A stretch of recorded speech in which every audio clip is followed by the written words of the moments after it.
সোহরাব হোসেন, আপনার কাছে জানতে চাই যে আপনার কি মনে হয় বাংলাদেশ সরকার যদি মানে তাজুল ইসলাম যেমনটা বললেন যে ভারত সরকার তাকে আসলে ফেরাতে হলে বন্দী হিসেবেই ফেরাবে, এবং যদি তিনি আসলে ওই বন্দী হিসেবেই ফেরেন তারপরের যে কনসিকুয়েন্স সেইটা ট্যাকেল করার মতো বা সেইটাকে একসেপ্ট করার মতো অবস্থায় কি সরকার আছেন? কারণ সরকার কি আন্তরিক যে না এরকম একজন মানুষ ফিরে আসুক এই অবস্থায় এবং তারপর একটা রাজনৈতিক অস্থিরতা তৈরি হোক? আমরা সব আলোচনায় আগাম এবং দূরবর্তী কল্পনা প্রসূত করছে কিনা, কারণ সরকার এটা ভাবছে কিনা যে তিনি ফিরে আসছেন, বা তিনি যে বলেছেন এই ঘোষণার রাজনৈতিক তাৎপর্য কি, অনেক বিষয় আছে।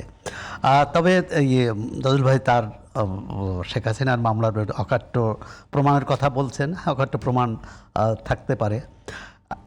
এই মামলারই বিবাদী পক্ষের যিনি আইনজীবী তিনি কিন্তু বলছিলেন যে আমি নিশ্চিত আমার মক্কেল এই অপরাধ করেনি, তার বিরুদ্ধে যে অভিযোগ আসছে সেটা প্রমাণ করতে পারেনি রাষ্ট্রপক্ষ, এবং তিনি মুক্তি পাবেন।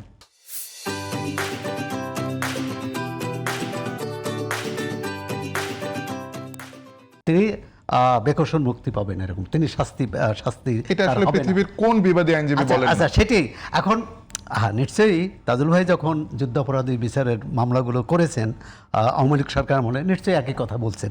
এখন তার কথায় আমি মনে করি তথ্য প্রমাণ যুক্তি সব আছে। তাহলে এই যে এখনকার যে শেখ হাসিনার পক্ষের যে আইনজীবী যে বললেন যে আমি নিশ্চিত আমার মক্কেল বেকসুর খালাস পাবে, তাহলে তার পক্ষে কোনো যুক্তি নাই, এটাই বা মানে কি করে? সেটি নির্ধারিত হয়েছে আদালতের রায়ের মধ্য দিয়ে। আদালতের রায় শেখ হাসিনা আদালতের রায় বলছেন এটা কোনো বাইবেল না। এই কারণেই আমি বলছি আদালতের রায় তার ক্লায়েন্টকে ইনোসেন্ট প্রমাণ করার জন্য চেষ্টা করবে। সে বলবে রায় কর্নেল আবু তাহেরের মামলার ক্ষেত্রে কর্নেল তাহেরের মামলা সামরিক আদালতের রায়ের সাথে আপনি একটা সিভিল কোর্টের সাথে আন্তর্জাতিক অপরাধ ট্রাইব্যুনালের সাথে মিলাচ্ছেন কি করে? দুটোর মধ্যে আকাশ পাতাল পার্থক্য। সামরিক আদালতে সামরিক বাহিনীর সদস্যের যে বিচার হয় সেই বিচার এবং আন্তর্জাতিক অপরাধ ট্রাইব্যুনাল এক না।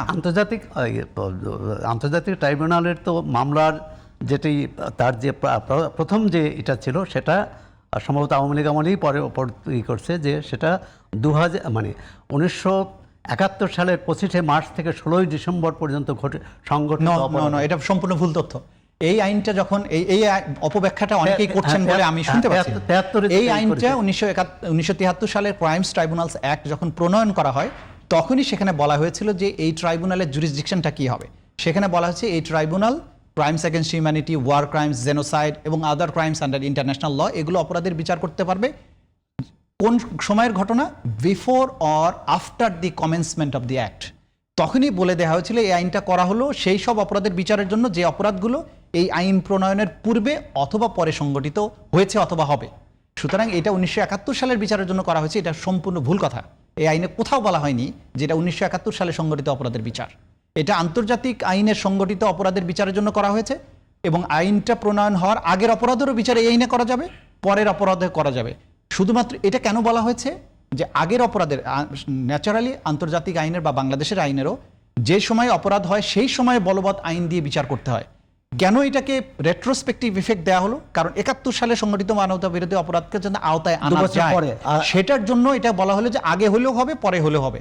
তার মানে এটা কখনোই শুধুমাত্র 71 সালের জন্য না, পরবর্তী সময়ের জন্য বটে।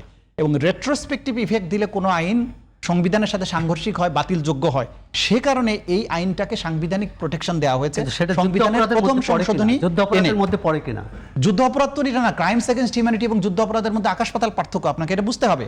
সবাই বলে যুদ্ধ অপরাধ হয়নি, আরে বাংলাদেশে যুদ্ধ এই আইনটা যুদ্ধ অপরাধের ক্ষেত্রে কি আসলে ওয়ার ক্রাইম ট্রাইব্যুনাল এবং না এই মানবতা বিরোধী অপরাধ ট্রাইব্যুনাল দুটোর ব্যাখ্যাটা আমি আপনাকে বলি।